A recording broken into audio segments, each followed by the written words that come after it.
വാസ്തവത്തിൽ ടി വാസുദേവൻ നായർ കഴിഞ്ഞ ദിവസം പറഞ്ഞിട്ടുള്ള ചില പ്രസ്താവനകൾ കേരളീയർ വളരെ അത്ഭുതത്തോടു കൂടിയാണ് കേട്ടത്. കാരണം ടി വാസുദേവൻ നായരെ പോലുള്ള എഴുത്തുകാരൻ പൊതുവെ സാമൂഹിക പ്രശ്നങ്ങളിൽ ഒന്നും പ്രതികരിക്കാതെ തൻ്റെ എഴുത്തും വായനയുമായിട്ട് മുന്നോട്ട് പോകുന്ന ഒരു എഴുത്തുകാരനായിരുന്നു. പക്ഷെ അദ്ദേഹം വല്ലപ്പോഴും മാത്രമേ സാമൂഹിക പ്രശ്നങ്ങളിൽ ഇടപെട്ടുകൊണ്ട് സംസാരിച്ചിട്ടുള്ളൂ. നമുക്കറിയാം, നോട്ട് നിരോധന കാലഘട്ടത്തിൽ അദ്ദേഹം നടത്തിയിട്ടുള്ള പ്രസ്താവന, അതുമായി ബന്ധപ്പെട്ട വിവാദങ്ങൾ നമുക്കറിയാം.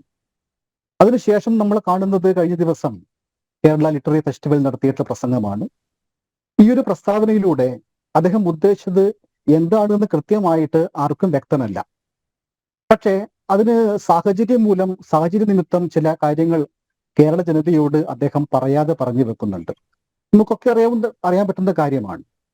പക്ഷേ ഈ ടി വാസുദേവൻ നായരുടെ ഈ പ്രസ്താവനയോട് കേരളത്തിലെ ചില എഴുത്തുകാർ പ്രതികരിച്ച രീതിയാണ് എന്നെ അന്തരിപ്പിച്ചിട്ടുള്ളത്.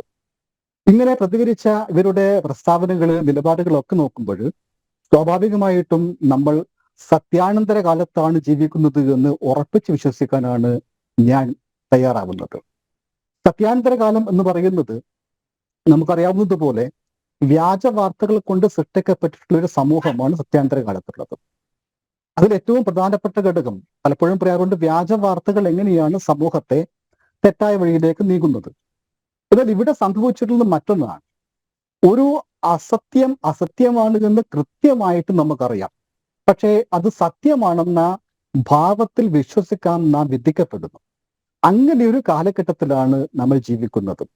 സ്വാഭാവികമായിട്ടും ടി വാസുദേവൻ നായർ ഇന്നലെ പറഞ്ഞിട്ടുള്ള കാര്യങ്ങൾ അരിയാഹാരം കഴിക്കുന്ന എല്ലാവർക്കും അറിയാവുന്ന കാര്യമാണ്. അദ്ദേഹത്തിന്റെ ഉദാഹരണങ്ങളൊക്കെ തന്നെ നമുക്ക് അത് പരിശോധിച്ച് മനസ്സിലാക്കാൻ പറ്റും.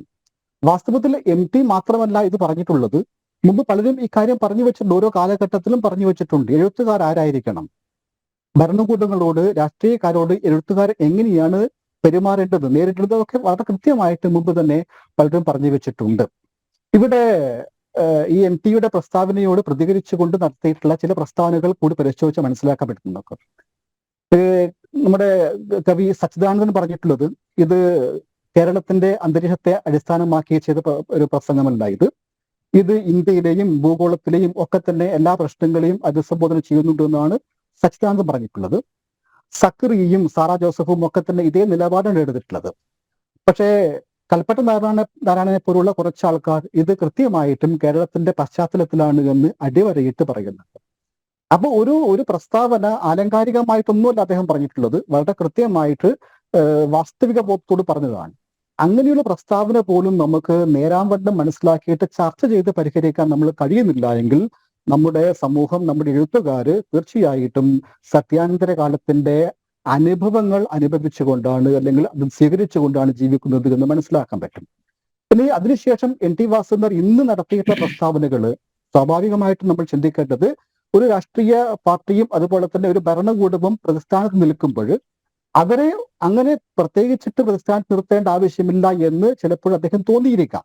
ഒന്നാമത് നേരത്തെ പറഞ്ഞതുപോലെ അദ്ദേഹത്തിന് അവധി കഴിഞ്ഞു, അല്പം പ്രായമായി കഴിഞ്ഞു.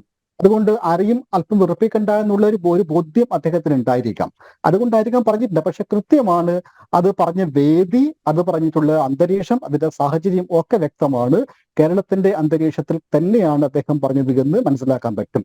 മാത്രമല്ല, അദ്ദേഹം ഉദ്ധരിച്ചിട്ടുള്ള റഷ്യൻ വിപ്ലവത്തെക്കുറിച്ചും റഷ്യൻ എഴുത്തുകാരുടെ കാര്യങ്ങളെ കുറിച്ചൊക്കെ പറയുമ്പോൾ ടിക്ക് അറിയാത്ത കാര്യമല്ല. എങ്ങനെയാണ് ജോർജ് ഓർവലൊക്കെ ആനിമൽ ഫാം എന്നുള്ള നോവൽ എഴുതിയതെന്ന് ടിക്ക് അറിയാത്തതല്ല, നമുക്കറിയാം കൃത്യമായിട്ട്. അതുപോലെ തന്നെ അതിനുശേഷം ഉള്ള ഒരുപാട് നോവലുകൾ എന്ന് പറഞ്ഞാൽ സ്റ്റാലിൻ മരിച്ചതിന് ശേഷം ഉണ്ടായിട്ടുള്ള ഒരുപാട് പ്രസിദ്ധീകരണങ്ങളൊക്കെ പരിശോധിച്ചാൽ നമുക്ക് മനസ്സിലാക്കാൻ പറ്റും എന്താണ് സോവിയറ്റ് യൂണിയൻ അക്കാലത്ത് സംഭവിച്ചത് മനസ്സിലാക്കാൻ പറ്റും. അപ്പൊ അതൊക്കെ അറിയുന്ന ഒരാളാണ് ടി. അതുകൊണ്ടാണ് കൃത്യമായിട്ടും റഷ്യയിൽ തന്നെ അദ്ദേഹം ഉദാഹരിച്ചിട്ടുള്ളത്. മറ്റൊരു കാര്യം അദ്ദേഹം ഉദാഹരിച്ചത് EMSനെയാണ്. വാസ്തവത്തിൽ ടിയെ പോലുള്ള ഒരാൾ EMS ഉദ്ധരിക്കുമ്പോൾ നമ്മൾ ആ ഒരു ചരിത്രം, പുരോഗമന കലാസാഹിത്യത്തിന്റെ ഈ ചരിത്രമൊക്കെ നമ്മുടെ മനസ്സിലേക്ക് വരണം. തീർച്ചയായിട്ടും എങ്ങനെയാണ് അവർ സാഹിത്യത്തെ കണ്ടത്, പുരോഗമന കലാസാഹിത്യ സംഘം എങ്ങനെയാണ് സാഹിത്യത്തെ കണ്ടത് എന്ന് വളരെ കൃത്യമായിട്ട് നമുക്കറിയാം. ഒരു കമ്മ്യൂണിസ്റ്റ് ഭരണം ഉണ്ടാക്കാൻ വേണ്ടി, നിലനിർത്താൻ വേണ്ടിയിട്ട് പടപൊരുതാനുള്ള ഒരു അണികളെ ആയിട്ടാണ് മാത്രമാണ് അവർ എഴുത്തുകാരെയും കലാകാരന്മാരെയൊക്കെ കണ്ടിട്ടുള്ളത്. ഇത് ഒരിക്കലും അംഗീകരിക്കുന്ന ഒരാളല്ല എൻ ടി പോലുള്ള എഴുത്തുകാരൻ ഇത് അംഗീകരിക്കുന്ന ആളല്ല. അദ്ദേഹം മറ്റൊരു വശത്ത് നിൽക്കുന്ന ആളാണ്, സർഗാത്മകത്തിന്റെ പക്ഷത്ത് നിൽക്കുന്ന ആളാണ്.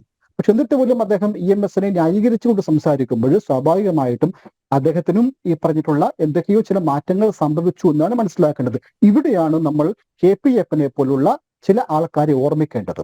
KPFന് വളരെ കൃത്യമായിട്ട് പറഞ്ഞിട്ടുണ്ട് ഇത് എങ്ങനെയൊക്കെയാണ് അദ്ദേഹം ജീവിച്ച കാലഘട്ടമൊക്കെ സംവാദങ്ങളുടെ ഒരു നല്ല അന്തരീക്ഷം സൃഷ്ടിച്ച ഒരു അന്തരീക്ഷമായിരുന്നു. KPFന് പറഞ്ഞൊരു കാര്യം, രാഷ്ട്രീയക്കാർ എഴുത്തുകാർക്ക് അപ്പം കൊടുക്കുന്നു, അവയിൽ നിന്ന് സ്വാതന്ത്ര്യം തിരിച്ചു വാങ്ങുന്നുവെന്ന്.